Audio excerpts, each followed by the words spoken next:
प्रणाम सभी को। आइए आज गीता के अध्याय 18 और श्लोक 62 से शुरू करते हैं। संबंध। अब भगवान यंत्रारूढ़ हुए प्राणियों की परवशता को मिटाने का उपाय बताते हैं। तमेव शरणं गच्छ सर्वभावेन भारत, तत्प्रसादात् परा शांतिन स्थानं प्राप्स्यसि शाश्वतम्। हे भरत वंशोद्भव अर्जुन, तू सर्व भाव से उस ईश्वर की ही शरण में चला जा।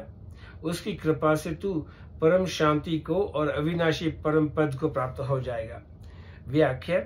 मनुष्य में प्राय यह एक कमजोरी रहती है कि जब उसके सामने संत महापुरुष विद्यमान रहते हैं तब उसका उन पर श्रद्धा विश्वास एवं महत्व बुद्धि नहीं होती। अति परिचयादवज्ञा अर्थात जहां किसी से अति परिचय होता है वहां उसकी अवज्ञा होती है।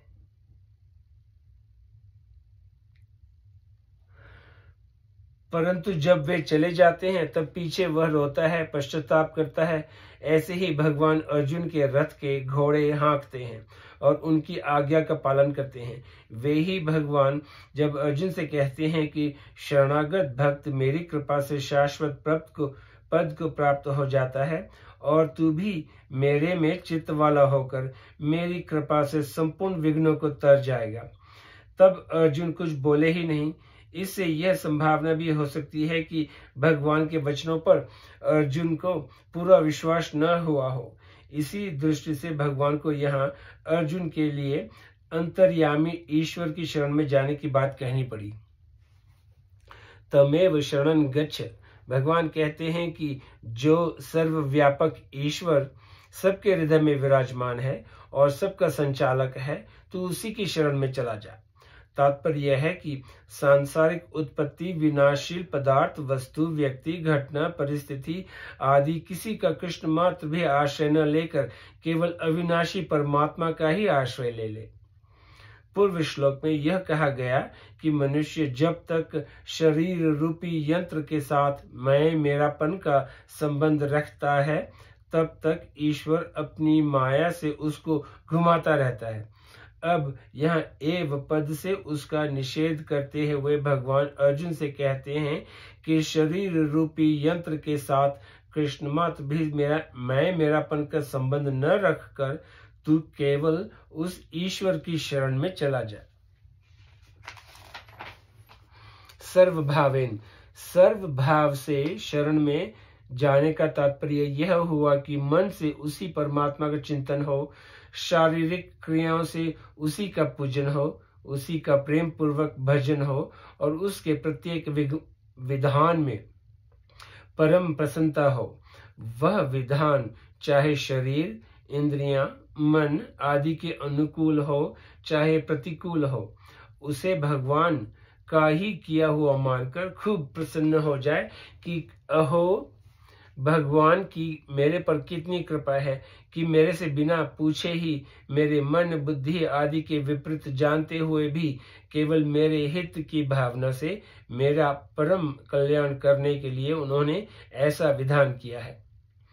तत्प्रसादात् परा शांतिन स्थानं प्राप्स्यसि शाश्वतम्। भगवान ने पहले यह कह दिया था कि मेरी कृपा से शाश्वत पद की प्राप्ति हो जाती है और मेरी कृपा से तू संपूर्ण विघ्नों से तर जाएगा। वही बात यहाँ कहते हैं कि उस अंतर्यामी परमात्मा की कृपा से तू परम शांति और शाश्वत स्थान पद को प्राप्त कर लेगा। गीता में अविनाशी परम पद को ही पराशांति नाम से कहा गया है, परंतु यहाँ भगवान ने पराशांति और शाश्वत स्थान दोनों का प्रयोग एक साथ किया है। अतः यहाँ पराशांति का अर्थ संसार से सर्वथा उपरति और शाश्वत स्थान का अर्थ परम पद लेना चाहिए।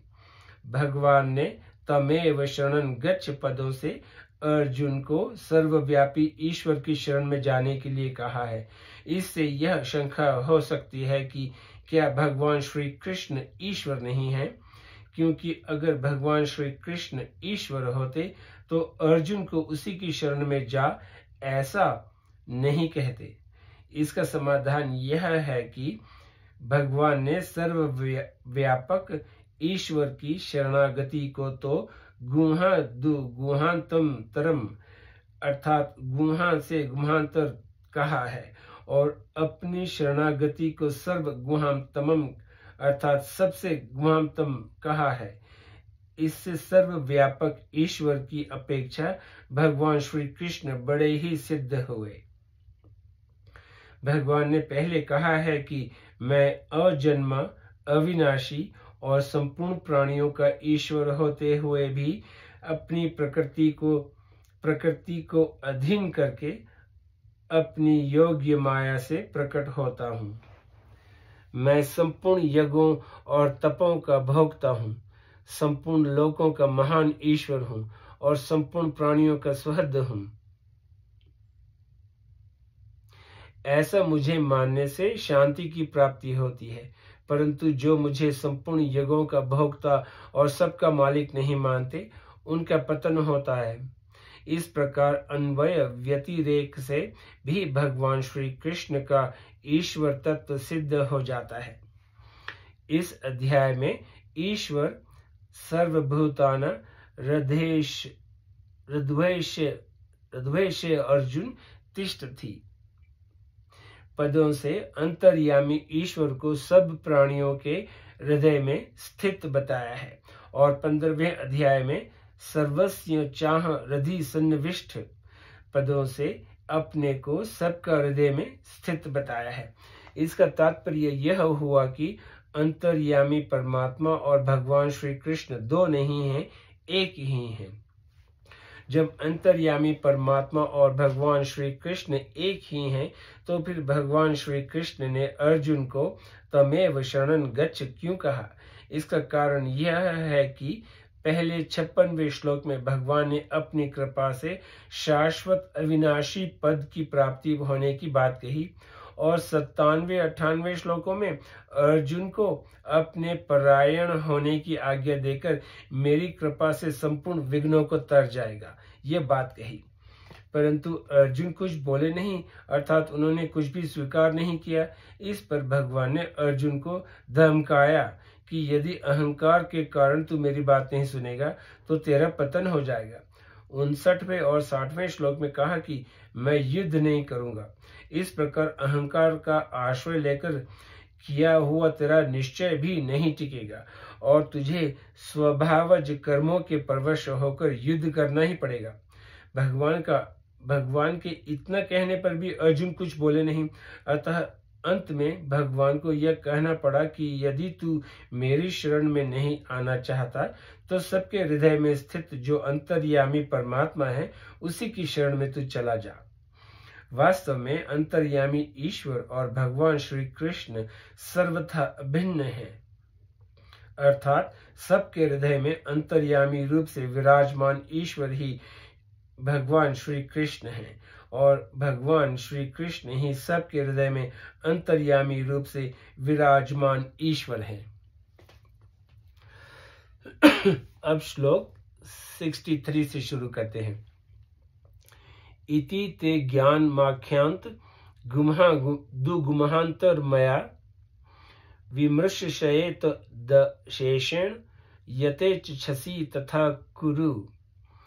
यहाँ गुम्हा से भी गुम्हांतर मतलब शरणागति रूप ज्ञान मैंने तुझे कह दिया।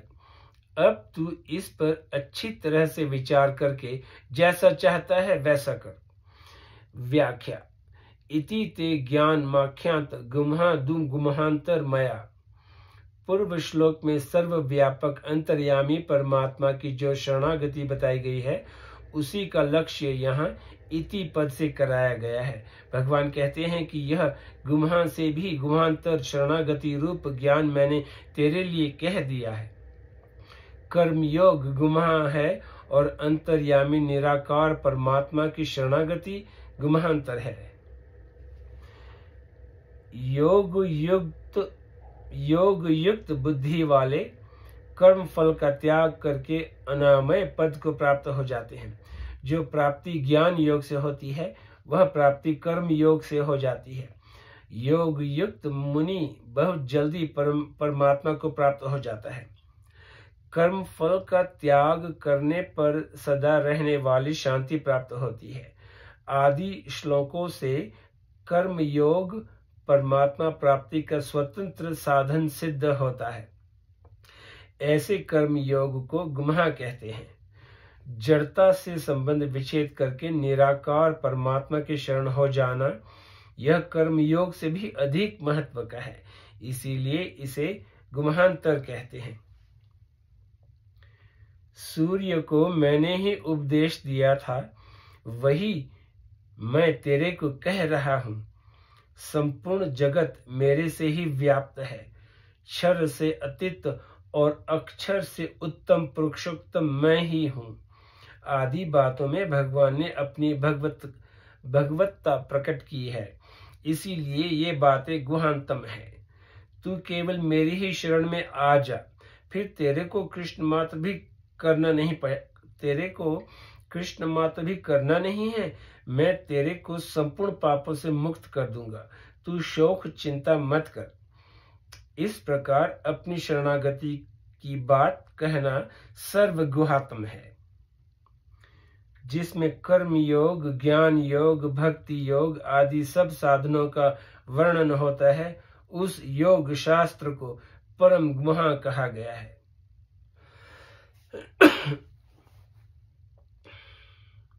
विमृशेत दशेषण, गुम्हा से भी गुम्हांतर शरणागति रूप ज्ञान बताकर भगवान अर्जुन से कहते हैं कि मैंने पहले जो भक्ति की बातें कही हैं उन पर तुम अच्छी तरह से विचार कर लेना। भगवान ने इसी अध्याय के 97-98 श्लोकों में अपनी भक्ति शरणागति की जो बातें कही हैं उन्हें एतत् पद से लेना चाहिए। गीता में जहां जहां भक्ति की बातें आई हैं उन्हें अशेषण पद से लेना चाहिए। गीता में भक्ति की बातें इन श्लोकों में आई है। संपूर्ण योगियों में भक्ति योगी श्रेष्ठ है। मेरी शरण लेने वाले माया को तर जाते हैं। सब कुछ वासुदेव ही है। इस प्रकार मेरी भगवान की शरण लेने वाले महात्मा अत्यंत दुर्लभ हैं। अनन्य भक्ति से मैं सुलभ हूं। अनन्य भक्ति से परम पुरुष की प्राप्ति होती है। दैवी संपत्ति के आश्रित महात्मा लोग अनन्य मन से मेरा भजन करते हैं। दृढ़ निश्चय वाले भक्त निरंतर कीर्तन करते हुए तथा मुझे नमस्कार करते हुए भक्ति पूर्वक मेरी उपासना करते हैं। अनन्य भक्त का योग क्षेम मैं वहन करता हूँ। भक्त द्वारा प्रेम पूर्वक अर्पित पत्र पुष्प फल आदि को मैं खाता हूँ। तू जो करता है, हवन करता है, दान देता है और तप करता है, वह सब मेरे अर्पण कर। सब कर्म मेरे अर्पण कर दे तो तू शुभ फल रूप बंधन से मुक्त हो जाएगा। मेरे में मन वाला हो, मेरा भक्त हो, मेरा पूजन करने वाला हो और मेरे को नमस्कार कर। सब प्रकार से मेरे में लगे हुए भक्तों का अज्ञान मैं दूर कर देता हूँ, जिससे वे मेरे को ही प्राप्त होते हैं। अनन्य भक्ति से ही मैं देखा और जाना जा सकता हूँ तथा मेरे में प्रवेश किया जा सकता है। अनन्य भक्ति वाला पुरुष मेरे को ही प्राप्त होता है। मेरा भजन करने वाला भक्त अति उत्तम योगी है। जो सब कर्मों को मेरे अर्पण करके मेरे परायण हो गए हैं, उनका मैं बहुत जल्दी उद्धार करता हूँ। तू मेरे में ही मन और बुद्धि को अर्पित कर दे तो मेरी प्राप्ति हो जाएगी। अव्यभिचारी भक्ति योग से मनुष्य गुणातीत हो जाता है। सर्व भाव से मेरा भजन करने वाला भक्त सर्ववित्त है। आदि आदि।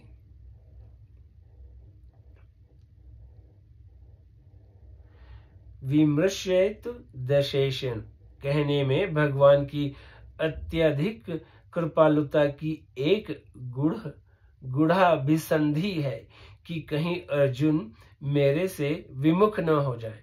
इसीलिए यदि यह मेरी कही हुई बातों की तरफ विशेषता से ख्याल करेगा तो असली बात अवश्य ही इसकी समझ में आ जाएगी और फिर यह मेरे से विमुख नहीं होगा। यथेच्छसि तथा कुरु, पहले कही सब बातों पर पूरा विचार करके फिर तेरी जैसी मर्जी आए वैसा कर, तू जैसा करना चाहता है वैसा कर। ऐसा कहने में भी भगवान की आत्मीयता, कृपालुता और हितैषिता ही प्रत्यक्ष दिख रही है। पहले वक्ष्याम शेषत इंद तू ते गुहांतम प्रवक्ष्याम्यन सूयवे वक्ष्यामि हित कामयया आदि श्लोकों में भगवान अर्जुन के हित की बात कहते आए हैं, पर इन वाक्यों में भगवान की अर्जुन पर सामान्य कृपा है। न श्रोष्यसि